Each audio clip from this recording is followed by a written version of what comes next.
नमस्कार दोस्तों, स्वागत है आप लोगों का एक बार फिर से आपके जीएस एकेडमी पर। चलिए बताइए कैसे हैं आप लोग, थोड़ा कमेंट करिए और चैनल को थोड़ा सपोर्ट करिए। इधर कुछ दिनों से वीडियो नहीं पढ़ रहा था, लेकिन अब जो है रेगुलरली वीडियो पढ़ने लगेगा। मैं नहीं वीडियो बना पा रहा था, उसका रीज़न कुछ पर्सनल था। तो देखिए यहाँ पे मैं वीडियो बनाने की कोशिश कर रहा था, तो मैंने देखा कैमरा सही नहीं चल रहा था, इसलिए मैंने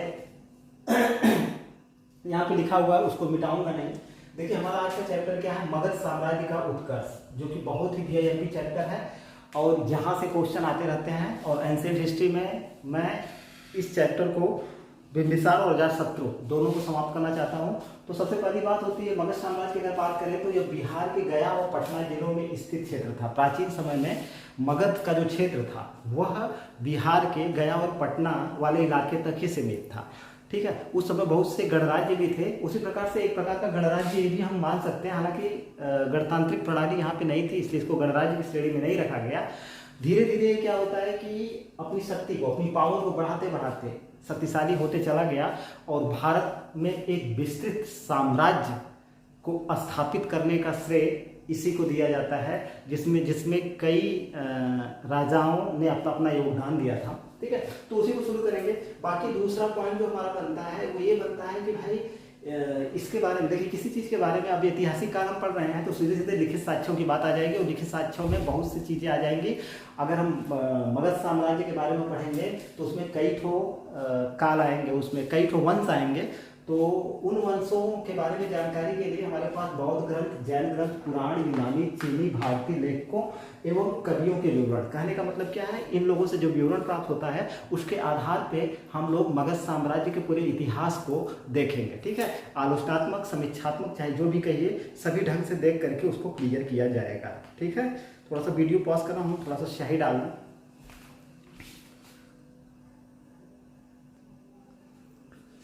चलिए ठीक है, फिर आगे चलते हैं हम लोग। ये साक्ष्य है, इनके आधार पे हम पूरे इतिहास को पढ़ेंगे। अब इसमें जो है सबसे पहला जो वंश आता है, पहले वंश, प्रथम वंश की अगर बात किया जाए, प्रथम वंश की अगर बात हम करें तो हर्यक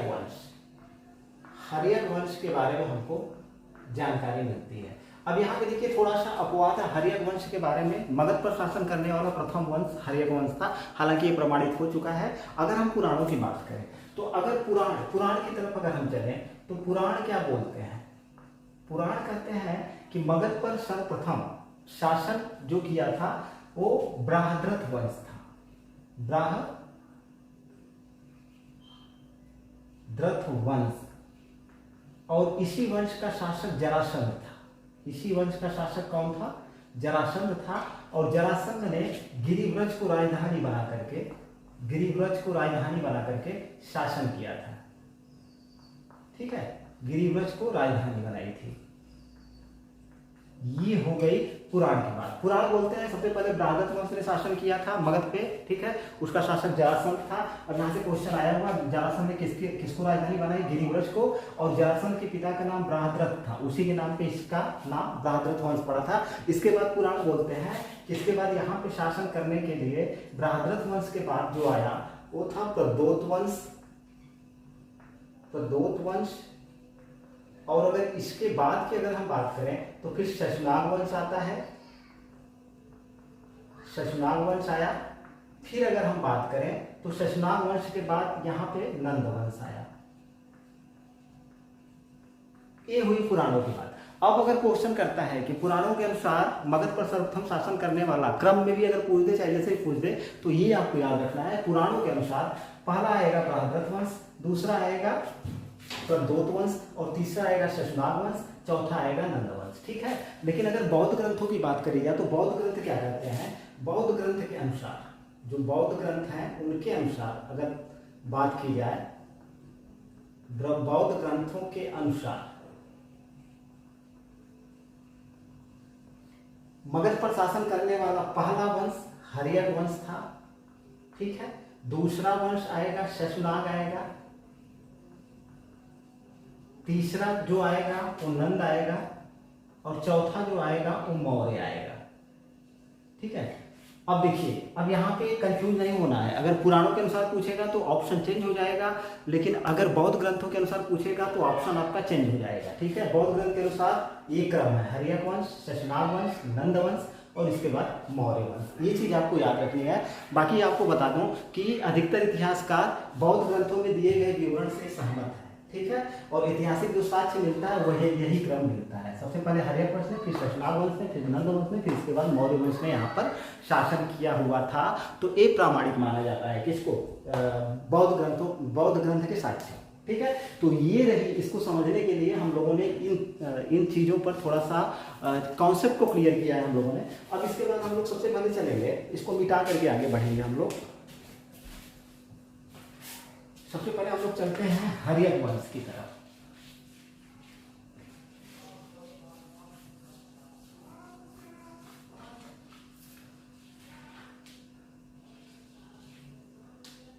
सबसे पहले हमको कहां चलना है?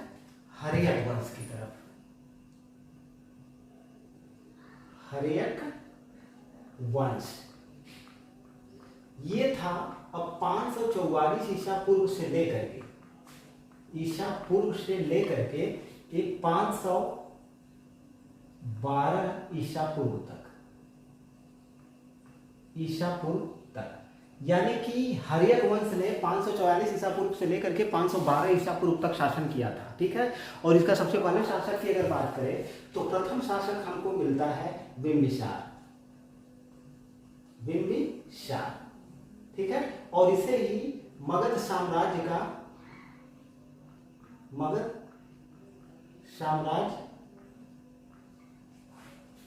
की वास्तविक शक्ति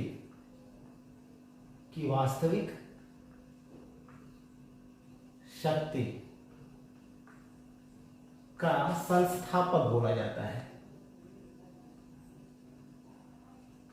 ठीक है, इसको मगध साम्राज्य की वास्तविक शक्ति का संस्थापक बोला जाता है। अब इतिहास में कई सारे इसमें भी हमको मिलते हैं। बौद्ध ग्रंथ कुछ कहते हैं, जैन ग्रंथ कुछ कहते हैं, कुछ साक्ष्य बोलते हैं कि ये जो हर्यक वंश था, हर्यक नाग वंश की उपशाखा थे। कोई ये कहता है नाग वंश की उपशाखा थे। ये चीज हो गई। अब देखिए दूसरी बात, दूसरे फैक्ट में चलते हैं। तो एक हमारे इतिहासकार आते हैं, बहुत ही अहम इतिहासकार हैं, जिनका नाम है डी.आर. भंडारकर। डी.आर. भंडारकर महोदय का कहना है, डी.आर. भंडारकर महोदय कहते हैं कि ये जो बिंबिसार कहते हैं, बिंबिसार का पिता लिच्छवियों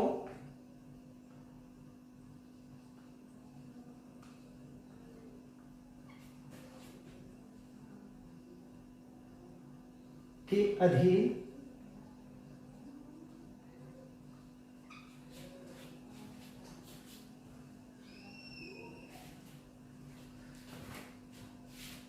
अधीन एक सैन्य अधिकारी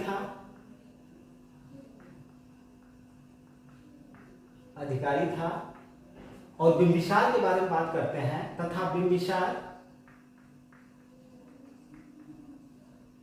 तथा बिंबिसार सेनापति था। ठीक है, अब देखिए डी.आर. भंडारकर एक ऐसे इतिहासकार है, जब अशोक के बारे में पढ़ेंगे तो वहां पे देखा जाएगा डी.आर. भंडारकर ने अशोक का पूरा इतिहास उसके अभिलेखों के आधार पे पूरा का पूरा लिख डाला है। ठीक है, तो डी.आर. भंडारकर क्या बोलते हैं कि बिंबिसार का पिता लिच्छवियों के अधीन एक सैन्य अधिकारी था, कुछ भी रहा हो, लेकिन अगर बिंबिसार की बात करें तो सेनापति था। बाद में ये कहते हैं कि परिस्थिति का लाभ उठा करके इसने जो है अपनी खुद की सत्ता स्थापित कर ली। अब इतिहास की बात करें तो अब इसमें कुछ भी कंफर्म नहीं है कैसे भी सत्ता स्थापित करी, लेकिन करी उसने। ठीक है, इतना आपको जानना है। अब अगला फैक्ट आता है हमारा कि जैन ग्रंथों में बिंबिसार को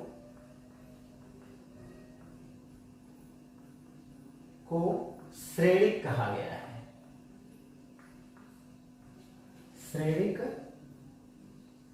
कहा गया है। ये वाला फैक्ट बहुत ही आईएमपी है, कई बार एग्जाम में आया हुआ फैक्ट है कि श्रेणिक किसका उपनाम था। तो श्रेणिक अगर उपनाम कर पूछे तो आपको ऑप्शन जाता है बिंबिसार। ठीक है, श्रेणिक किसका उपनाम था? बिंबिसार का उपनाम था। इसके बाद एक पुराण है, मत्स्य पुराण। मत्स्य पुराण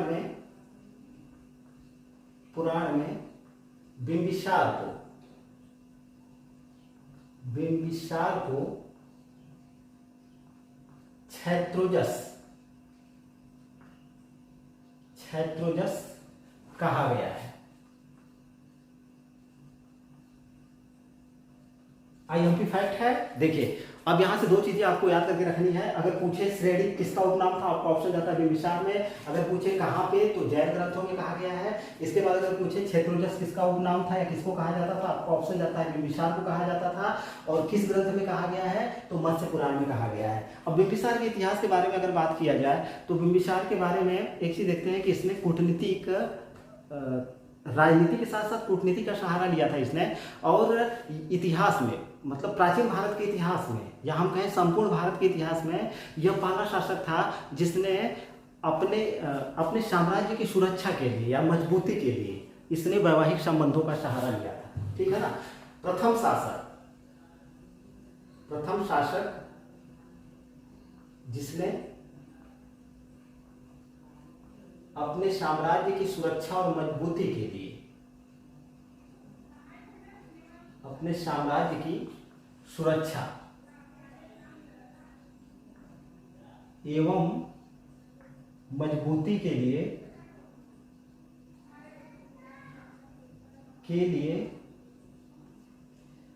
वैवाहिक संबंधों का सहारा लिया था।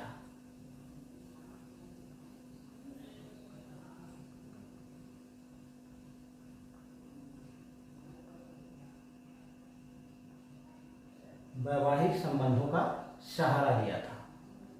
ठीक है, इसने क्या किया अपने, अब देखिए यहां से ए और आर करके कथन में भी क्वेश्चन पूछ सकता है कि उसने वैवाहिक संबंधों का सहारा क्यों लिया था। तो उसका मेन रीजन क्या था, साम्राज्य की सुरक्षा, साम्राज्य को सुरक्षा प्रदान करना, या हम कह सकते हैं साम्राज्य को मजबूती प्रदान करने के लिए इसने वैवाहिक संबंधों का सहारा लिया था। किसने? बिंबिसार ने। और यह पहला ऐतिहासिक शासक है, मतलब यह पहला पूरे भारत के इतिहास में पहला शासक है जिसने वैवाहिक संबंधों का सहारा लिया था। ठीक है, तो इतनी चीजें क्लियर हो गई होंगी। चलिए आगे चलते हैं। इसके बाद अब हम देखते हैं कि इसने किन किन लोगों से वैवाहिक संबंध स्थापित किए थे। यहां से क्वेश्चन बनता है, इसलिए आईएमपी हो जाता है।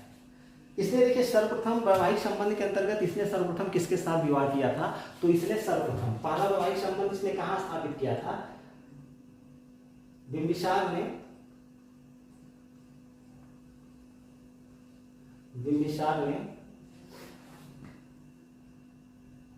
पहला वैवाहिक संबंध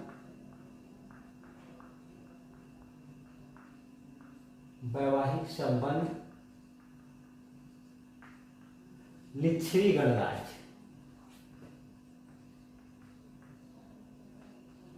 गणराज्य के राजा या शासक या मुखिया कह सकते हैं, राजा चेतक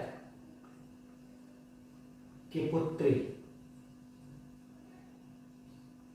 चेलना या छलना भी इसका नाम मिलता है, छलना से। ठीक है, दूसरा वैवाहिक संबंध इसने कहां स्थापित किया था, दूसरे की अगर बात करें, दूसरा तो कौशल नरेश प्रसेनजीत की बहन महाकोशला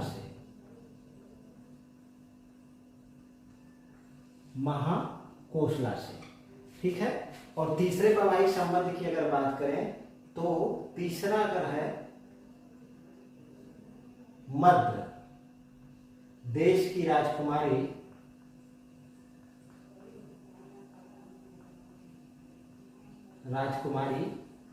क्षेमा से। क्षेमा या खेमा।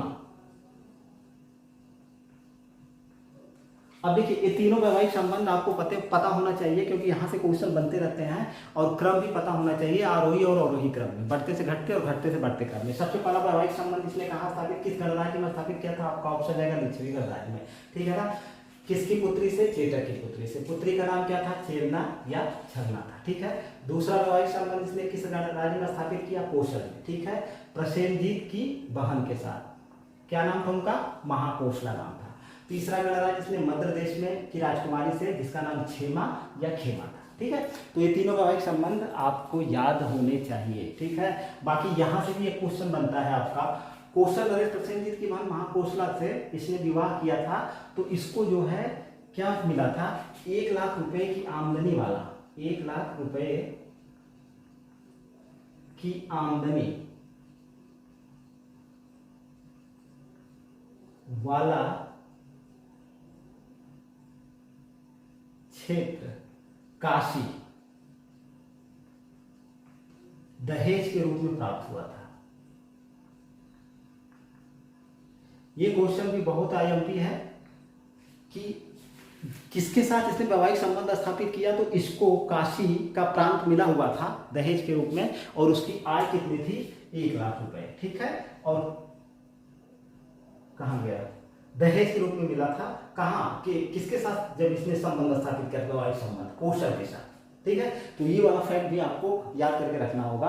और इसमें वैवाहिक संबंधों के द्वारा इसने अपने साम्राज्य को मजबूती प्रदान करने का प्रयास किया था। और इस क्रम में इसने एक ग्रंथ है विनय पीटक, बौद्ध ग्रंथ है विनय पीटक से हमको पता चलता है कि इसने अंग राज्य के शासक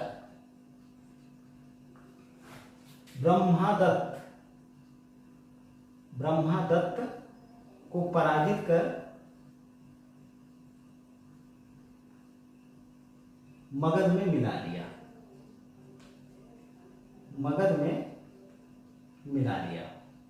अभी भी क्वेश्चन आईएमपी है, क्वेश्चन पूछा गया है कि सर्वप्रथम अंग को मगध के अंतर्गत मिलाने वाला शासक कौन था, या मगध साम्राज्य के अंतर्गत किसने शामिल किया, तो आपका ऑप्शन जाता है कौन? बिंबिसार, ठीक है। और यहाँ पे अंग का राजा कौन था, तो आपका ऑप्शन जाता है ब्रह्मादत्त। थोड़ा देखिए दिख रहा है, अंग का शासक कौन था, तो आपका ऑप्शन जाता है ब्रह्मादत्त। चलिए मिटाते हैं, फिर आगे बढ़ते हैं।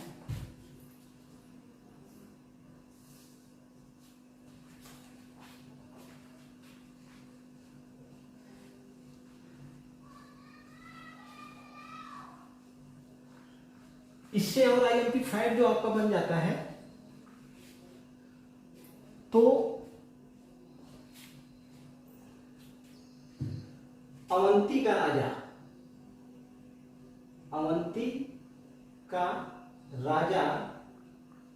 चंद्रप्रदोत इसका मित्र था। उसका रीजन क्या था? मतलब अवंती राज्य से इसकी, अगर क्वेश्चन करे कि किस राज्य से इसकी मित्रता का संबंध था, तो आपका ऑप्शन जाता है अवंती राज्य से इसका मित्रता का संबंध था। और एक बार जब, बहुत ही आईएमपी चीज है, जब चंद्रप्रदोत जो है पांडु रोग से बीमार हो गया, पांडु रोग से ग्रसित हो गया, पांडु रोग से जब ये चंद्रप्रदोत बीमार हो जाता है, बहुत ही वीआईएमपी है, याद करिएगा, करके आपको रखना है। तो ये क्या करता है, बिंबिसार ने किसको अपने राजवैद्य, बिंबिसार ने अपने राजवैद्य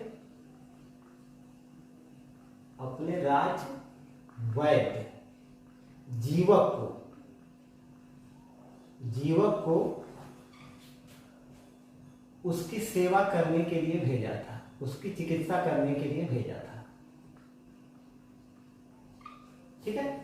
अब यहां से जीवक का नाम आपको याद करके रखना है। जीवक किसका राज्यवैद्य था? बिंबिसार का राज्यवैद्य था। और जीवक ने किसके दरबार में बिंबिसार को भेजा था? तो आपका ऑप्शन जाएगा चंद्रप्रदोत के। और चंद्रप्रदोत किस रोग से ग्रसित था? तो आपका ऑप्शन जाएगा पांडु रोग से ग्रसित था, ठीक है ना। इसके बाद चलते हैं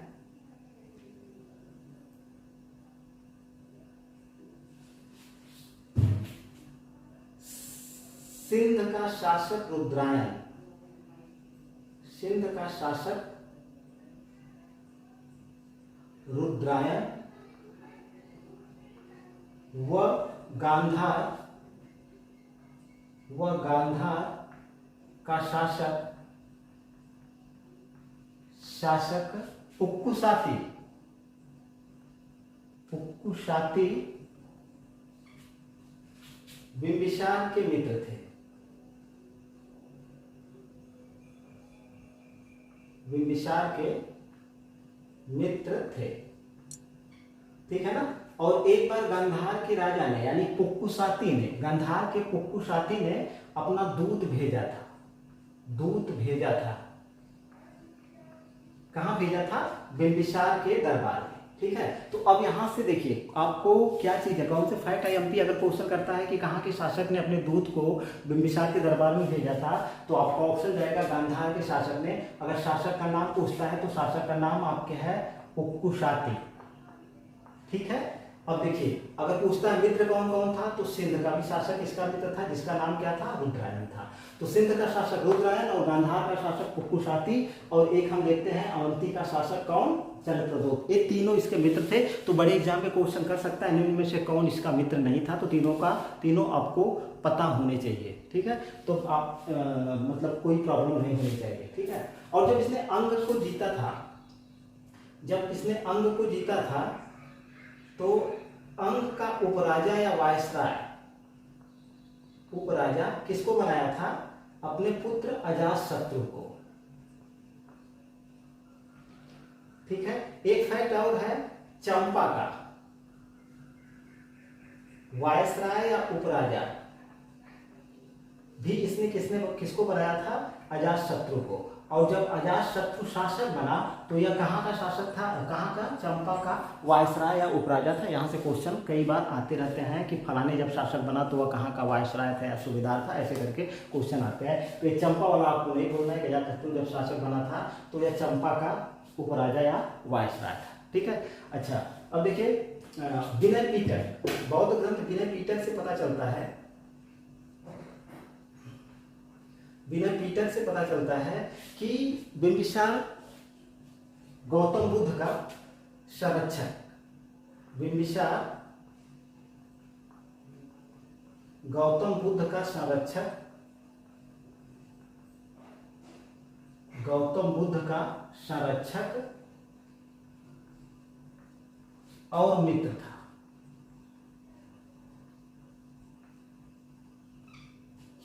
और जब यह गौतम बुद्ध से मिला, बिंबिसार ने गौतम बुद्ध से मिलने के बाद बौद्ध धर्म स्वीकार कर लिया। इसने क्या किया? बौद्ध धर्म को स्वीकार कर लिया गौतम बुद्ध से मिलने के बाद, ठीक है। और एक बेलवन उद्यान था, बेलवन उद्यान को बौद्ध संघ को दान कर दिया।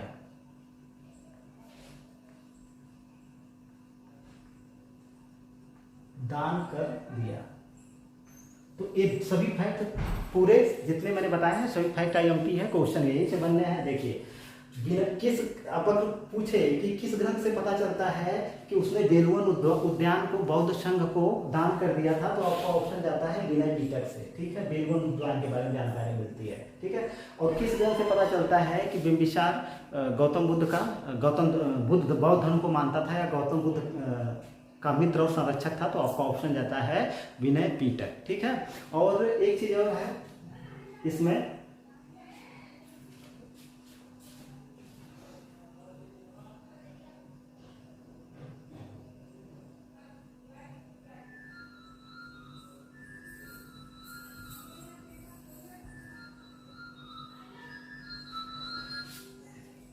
एक चीज इसमें और आप नोट करके रखिए। इसने क्या किया था कि चंपा के एक ब्राह्मण,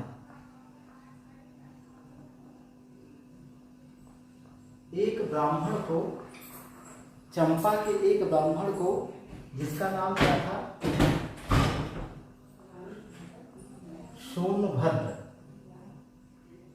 चंपा के एक ब्राह्मण सोनभद्र को चंपा की पूरी आय चंपा की पूरी आय प्रदान क्या कर दी।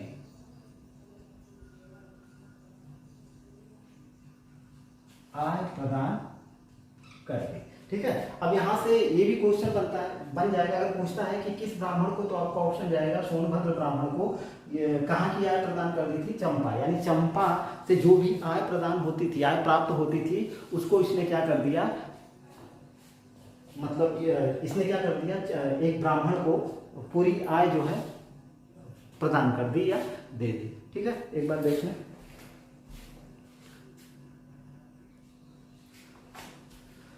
यहाँ पे एक चीज थोड़ा सा जोड़ लीजिए आप लोग, दिग्घनिका एक बौद्ध ग्रंथ है, उसी ग्रंथ से पता चलता है कि चंपा के ब्राह्मण सोनभद्र नहीं, सोनदंड इनका नाम है, सोनदंड को पूरी आय प्रदान कर दी थी। तो इस चीज को आप याद करके रखिएगा, दिग्घनिका से पता चलता है। ठीक है, अब इसको मिटा करके फिर आगे बढ़ते हैं।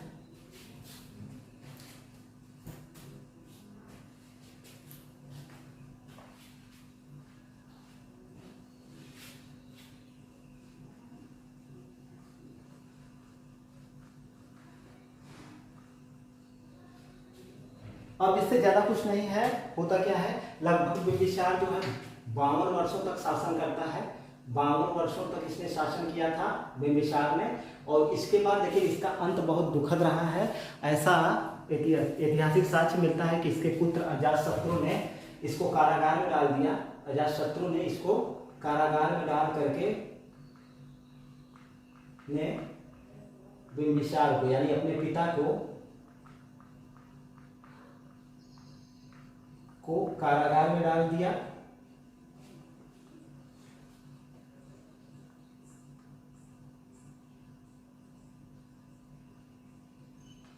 और भीषण यातनाएं दे करके उसकी हत्या करवा दी। ठीक है, इसीलिए अजातशत्रु का एक नाम पितृहंता पड़ गया। देखिए भारत के इतिहास में सबसे पहले यही हमारा पहला प्रमाण अजातशत्रु का ही मिलता है, जिसने अपने पिता की हत्या करी थी। ठीक है, तो इसका अंत बड़ा दुखद रहा है, किसका, बिंबिसार का। अब हम लोग चलेंगे सीधे सीधे अजातशत्रु पे। अजातशत्रु का चैप्टर भी क्लोज करना है।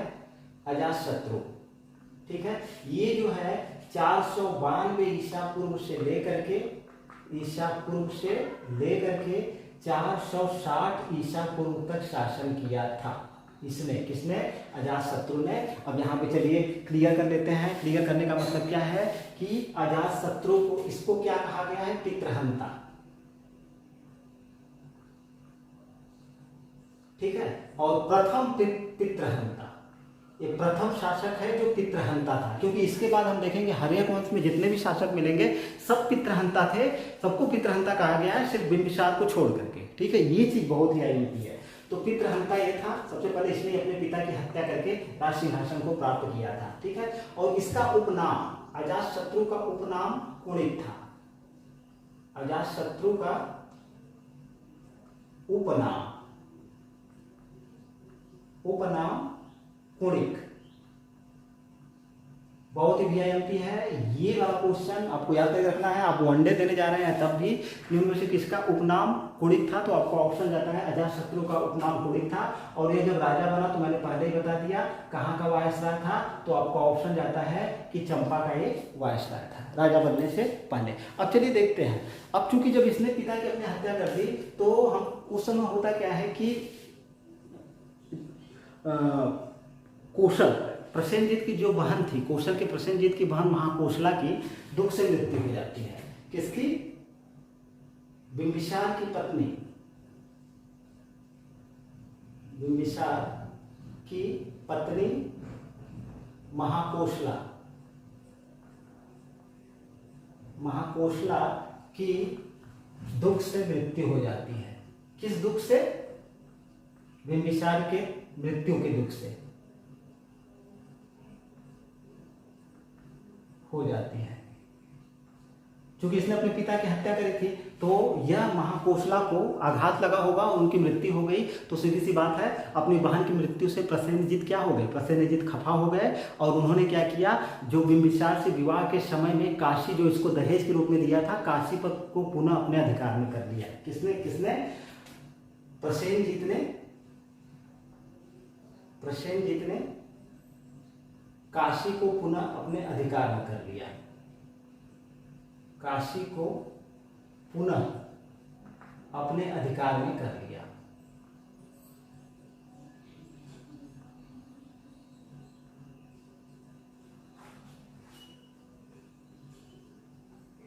आईएमपी बहुत ही आईएमपी फाइट है, ठीक है। काशी को पुनः अपने अधिकार में कर लिया, लेकिन अजातशत्रु इससे खुश नहीं हुआ, उसने काशी को पुनः लेने की सोची। तो ऐसा विवरण प्राप्त होता है किस ग्रंथ में? दिग्घ निकाय में। दिग्घ निकाय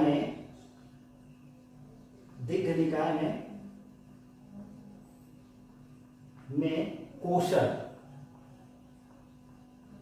और मगध के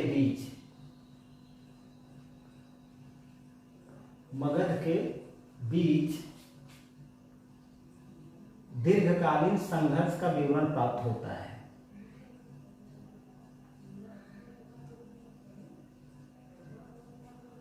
ठीक है, अगर क्वेश्चन करे कि कौशल और मगध के बीच दीर्घकालीन संघर्ष का विवरण किसमें प्राप्त होता है, तो आपका ऑप्शन जाता है दिग्घ निकाय नामक ग्रंथ में। और किसको लेकर के, तो आपका ऑप्शन जाता है काशी को लेकर के, ठीक है। और पीछे हम लोगों ने सारी चीजें इधर क्लियर कर दी हैं। तो ऐसा विवरण मिलता है कि पहली बार प्रसेनजीत पराजित होता है, लेकिन दूसरी बात क्या होता है,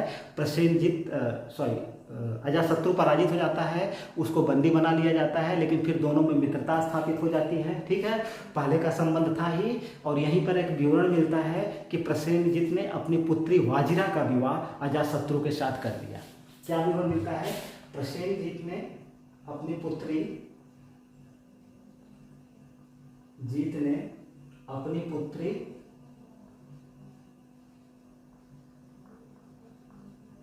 वाजिरा का विवाह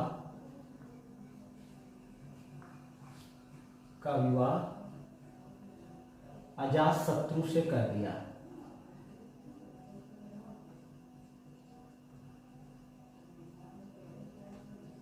और क्या होता है, काशी पुनः अजातशत्रु को प्राप्त हो गया। काशी पुनः अजातशत्रु को प्राप्त हो गया। अजातशत्रु को प्राप्त होने का मतलब क्या हो गया कि काशी को पुनः मगध साम्राज्य में मिला लिया गया। और अगर यहाँ देखिए दो तरह से क्वेश्चन कर सकता है। काशी को आंशिक रूप से, मतलब दहेज के रूप में वो बिंबिसार को मिला हुआ था, लेकिन अगर बात करें कि पूर्णतः, जहाँ पूर्णतः लगा देगा कि पूर्णतः किसके शासनकाल में काशी को मगध साम्राज्य के अंतर्गत शामिल किया गया, तो आपका ऑप्शन जाएगा अजातशत्रु के शासनकाल में, ठीक है ना। बाकी की पीछे की चीजें हम लोगों ने क्लियर कर रखी है, ठीक है। और दिग्घ निकाय में इस संघर्ष का विवरण हमको प्राप्त हो जाता है। और यहाँ से प्रसेनजीत ने, अब यहाँ पे दो वैवाहिक संबंध स्थापित हुए हैं। यहाँ पे एक बार देखते हैं कि प्रसेनजीत अपनी बहन महाकोशला का विवाह बिंबिसार से करता है। इसके बाद अपनी पुत्री का विवाह वाजिरा, जिसका नाम क्या है, वाजिरा का विवाह किससे करता है, अजातशत्रु से कर देता है। इसके बाद अब बारी आती है अजातशत्रु की लिच्छवी वज्जीसंघ या लिच्छवियों से युद्ध की।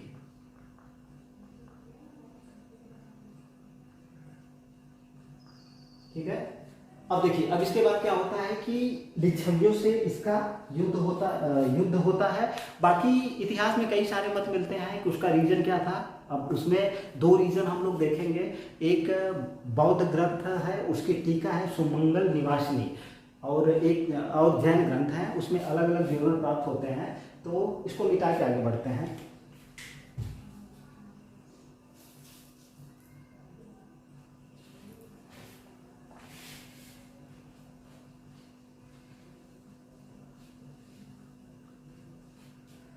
देखिए, सुमंगल निवासिनी से विवरण मिलता है।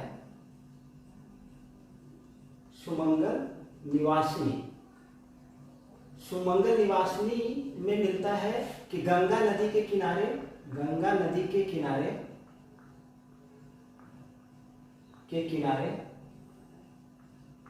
रत्नों की खान थी।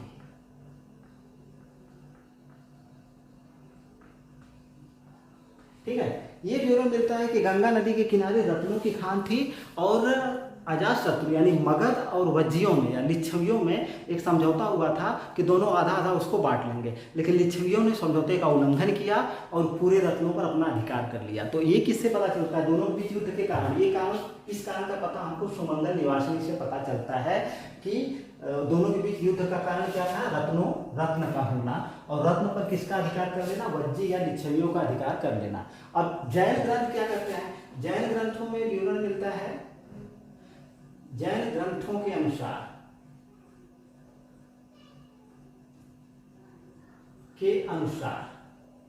ये बोलते हैं कि नहीं, इस युद्ध का दूसरा ही कारण था। कारण ये था कि बिंबिसार ने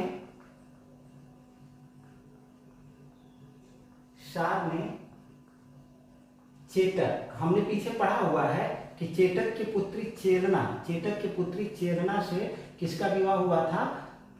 बिंबिसार का विवाह हुआ था। तो चेटक की पुत्री चेरना के दो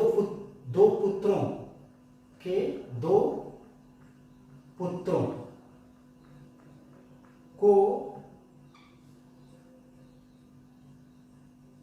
अपना हाथी शेरनाग और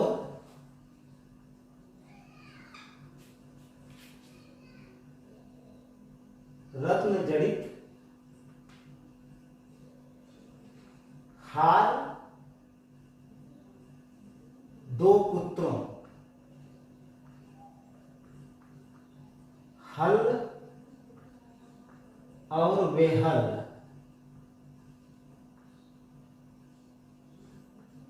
बेहल को दिया था।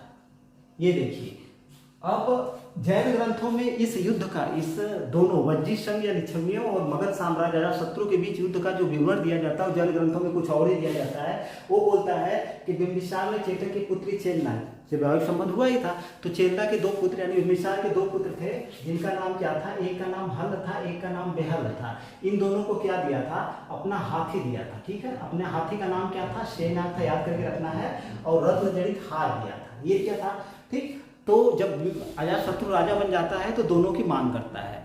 अब इससे क्या होता है कि हल और बेहल अपने नाना, चेटक तो नाना ही होगा ना, अब हल और बेहल कहाँ चले जाते हैं? चेटक के पास चले जाते हैं।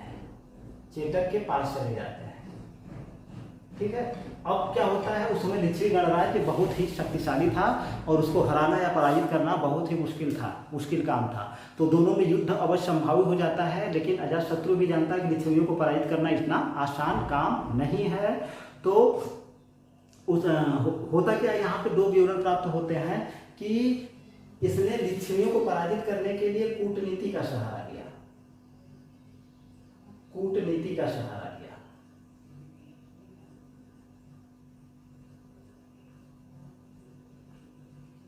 ठीक है। अब यहाँ पे एक विवरण और प्राप्त होता है कि ऐसा कहा गया कि इसके लिए अजातशत्रु ने गौतम बुद्ध से सलाह ली थी। और गौतम बुद्ध से सलाह, अब देखिए यहाँ से किससे सलाह ली थी? गौतम बुद्ध से सलाह ली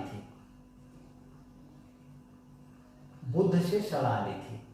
अब अगर क्वेश्चन करें कि किसको पराजित करने के लिए अजातशत्रु ने गौतम बुद्ध से सलाह ली थी, तो आपका ऑप्शन जाता है इसको लिच्छवियों को कहा गया, मतलब लिच्छवियों को या वज्जियों को पराजित करने के लिए उसने गौतम बुद्ध से सलाह ली थी। और गौतम बुद्ध ने उसको सलाह दी थी कि अजातशत्रु को सलाह दी थी कि लिच्छवियों का जो विनाश है वो फूट द्वारा ही हो सकता है, फूट द्वारा। ठीक है, इसी का उसने पालन किया। इसने क्या किया? अजातशत्रु ने अपने एक मंत्री वत्सकार, किसको? मंत्री वत्सकार को लिच्छवी भेज करके वत्सकार द्वारा लिच्छवियों में फूट डाला दी। ठीक है, लिच्छवियों में फूट डाल दी। अब लिच्छवियों में जब फूट डाल दी गई तो लिच्छवी जो है पराजित हो गए। ठीक है, ये चीज बहुत ही आईएमपी है। गौतम बुद्ध वाली सलाह, और किसको भेजा था? अपने मंत्री वत्सकार। पूछेगा किसके द्वारा फूट डाली गई, तो आपका ऑप्शन जाएगा वत्सकार द्वारा फूट डाली गई। और यहाँ एक जिक्र मिलता है कि इस युद्ध में अजातशत्रु ने 2 हथियारों का इस्तेमाल किया था। उन हथियारों का नाम क्या था? 2 हथियार थे, 2 हथियारों का यूज किया था। तो एक था रथमूषल और एक था महाशिला कंटक।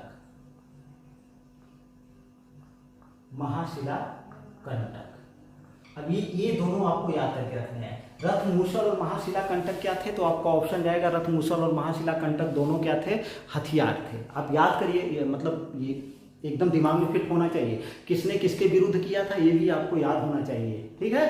तो इनको आप याद करके रखोगे। और लिच्छवी पराजित हो गए, और इसमें ये भी चीज़ देखी जाती है कि लिच्छवी को पराजित करने से उसकी मगध के साम्राज्य की सीमा पूर्वी भारत तक फैल गई, और व्यापार वाणिज्य के लिए भी मतलब इसका लिच्छवी गणराज्य काफ़ी महत्वपूर्ण था, गंगा नदी के किनारे स्थित होने के कारण। तो व्यापार वाणिज्य में भी सुविधा हुई मगध को। मिला जुला करके कहने का मतलब यह क्या है कि मगध साम्राज्य के उत्कर्ष की परंपरा अब धीरे धीरे तेजी मतलब गतिवान हो गई, गति पकड़ ली, ठीक है। फिर इसके बाद हम देखते हैं, सॉरी देखिए दिख रहा है कि नहीं, देखना पड़ जा रहा है।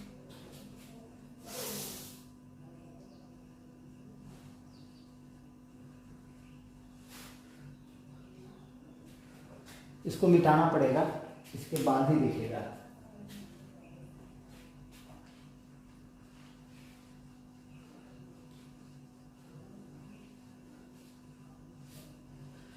अब इसके बाद अजातशत्रु क्या करता है, अजातशत्रु ने मल्ल संघ, एक मल्ल गणराज्य था, उसको पराजित किया था। अजातशत्रु ने इसके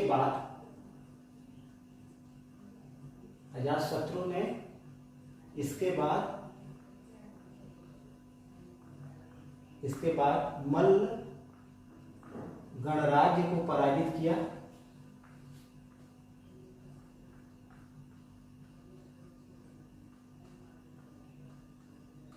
ठीक है, और इसको क्या किया, मगध साम्राज्य में मिला लिया।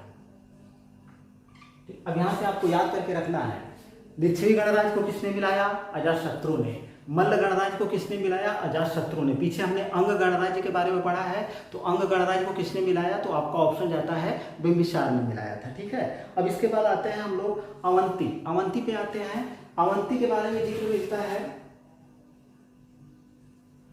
कि अवंती का पीछे जिक्र हमने किया है जनप्रदोष के बारे में। अवंती भी इस पे आक्रमण करना चाहता था, मगध पे, और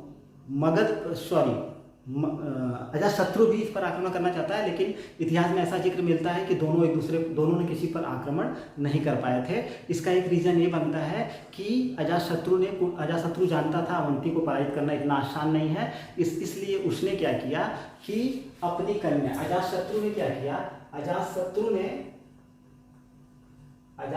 ने अपनी कन्या पद्मावती का विवाह वत्स राज उदयन से कर दिया।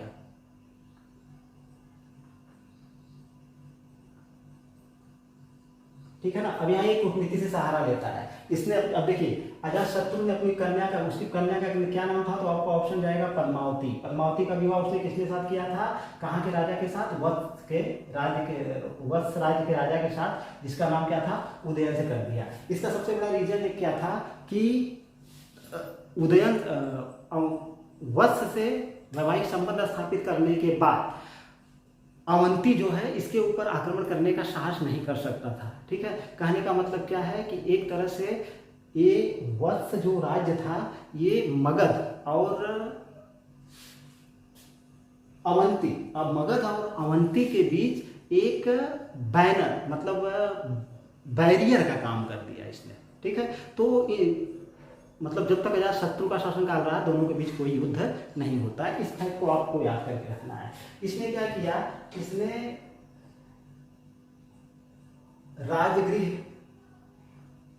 राजगृह नगर की स्थापना किसने करी थी, नगर की स्थापना उस वाले पार्ट में थोड़ा छूट गया था, तो आपका ऑप्शन है बिंबिसार। राजगृह नगर की स्थापना बिंबिसार ने की थी। ठीक है,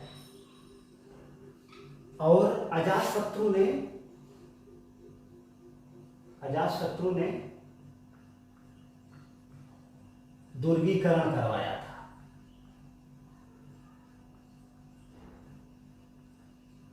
ठीक है, मतलब चारों तरफ से दुर्ग का घेरा बना दिया था ताकि शत्रुओं के आक्रमण से वह सुरक्षित रहे। ये वाला फैक्ट आईएमपी है, ठीक है। अब अजातशत्रु के बारे में अगर आगे देखा जाए तो फिलहाल और कोई जानकारी हमको प्राप्त नहीं होती है। जो इसने विजय की थी वही थी। इसके बाद की अगर बात करें तो अजातशत्रु को ऐसा कहा जाता है कि पहले जैन धर्म का अनुयायी था, पहले जैन धर्म का अनुयायी था, ठीक है। बाद में इसने क्या कर लिया, बौद्ध धर्म को अपना लिया, ठीक है। तो पहले जैन धर्म को मानता था, बाद में इसने बौद्ध धर्म को अपना लिया, ठीक है। हो सकता है कि गौतम बुद्ध ने इसको जो सलाह दी थी और लिच्छवी राज्य पर जो इसने विजय प्राप्त की थी उसके कारण ये हुआ हो, रीजन जो भी रहा हो, लेकिन बाद में बौद्ध धर्म को अनुयायी हो जाता है। क्यों? हमको एक साक्ष्य प्राप्त होता है क्योंकि भरहुत स्तूप की वेदिका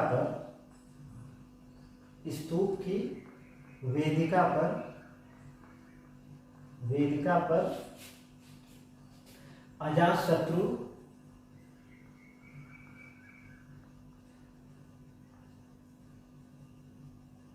वंदना भगवतो, यानी अजातशत्रु बुद्ध की वंदना करता है, भगवान बुद्ध की वंदना करता है।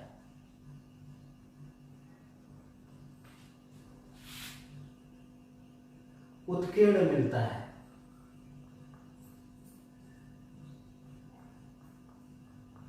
ठीक है। ये साक्ष्य है कि अगर क्वेश्चन करे कि किस स्तूप पर, तो आपको ऑप्शन जाता है भरहुत स्तूप की वेदिका पर अजातशत्रु के बारे में जानकारी मिलती है कि उसने बौद्ध धर्म में विश्वास रखता था, या वहीं लिखा वहाँ उत्कीर्ण मिलता है कि अजातशत्रु वंदना भगवतो, ठीक है। अजातशत्रु वंदना भगवते, अजातशत्रु बुद्ध की वंदना करता है भरहुत स्तूप की वेदिका पर, ठीक है। अगला फैक्ट देखें, मुझे लगता है इसके बाद दिख नहीं रहा होगा, तो एक आईएमपी फैक्ट इससे ये बन जाता है कि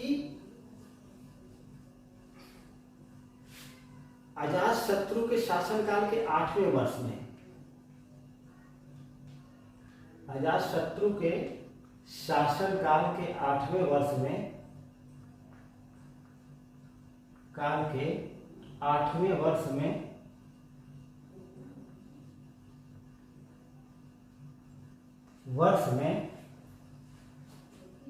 बुद्ध को महापरिनिर्वाण प्राप्त हुआ था।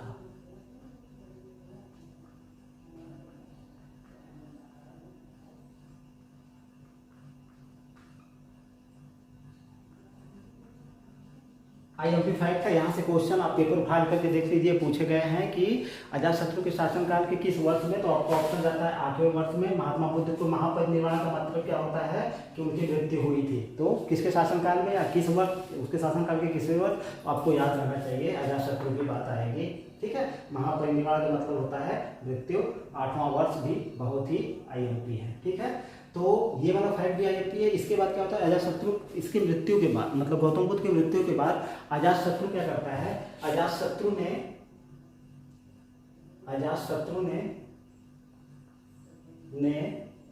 गौतम बुद्ध के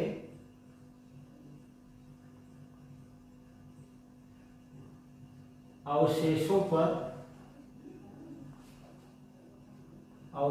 पर राजगृह में स्तूप का निर्माण करवाया था,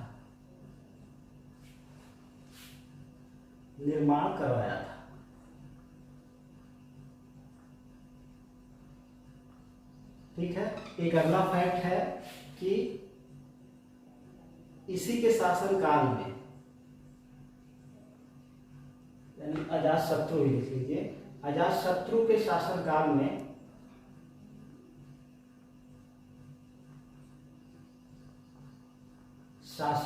में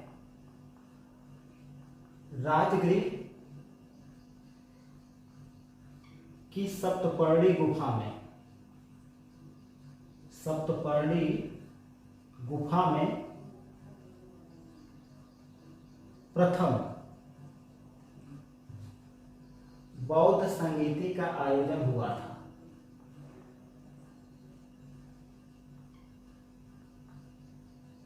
आयोजन हुआ था।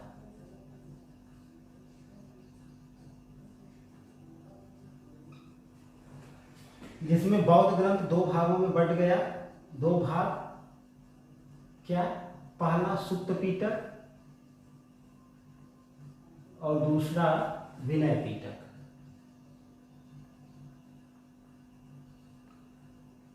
हाँ, इसके बारे में हम लोग बाद में भी चर्चा कर लेंगे। 4 बौद्ध संगीतियाँ हुई थी, चारों आईएमपी। किसके शासनकाल में, कौन अध्यक्ष रहा था, उपाध्यक्ष रहा था और कहाँ हुआ था, सारी चीज़ें बौद्ध धर्म जब पढ़ेंगे तो वहाँ क्लियर हो जाएगा। फिलहाल इतनी चीज़ें इसके शासनकाल में आती है तो देख लेते हैं।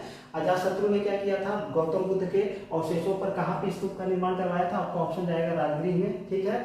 फिर अजातशत्रु के शासनकाल में राजगृह, कहाँ पे? राजगृह की कौन सी गुफा में? सप्तपर्णी गुफा में प्रथम बौद्ध संगीति का आयोजन हुआ था। प्रथम बौद्ध संगीति का आयोजन कहाँ और किसके समय में हुआ था? तो आपका ऑप्शन अजातशत्रु और राजगृह की सप्तपर्णी गुफा। और इसका क्या परिणाम हुआ था? इसमें बौद्ध धर्म जो है, बौद्ध ग्रंथ 2 भागों में बंट गया था। एक का नाम सुत्त पिटक और एक का नाम विनय पिटक पड़ गया था। बाकी यहाँ से एक फैक्ट और है जो बहुत ही आईएमपी है, इसको देख लेते हैं। अजातशत्रु वाला चैप्टर क्लोज हो जाएगा, इतना एग्जाम में आना है। जैसे अजातशत्रु ने अपने पिता की हत्या करके, बिंबिसार की हत्या करके राजगद्दी को हथिया लिया था, प्राप्त कर लिया था, उसी तरह से इसके पुत्र, अजातशत्रु के पुत्र उदयन ने, अजातशत्रु के पुत्र उदयन ने इसकी हत्या कर दी।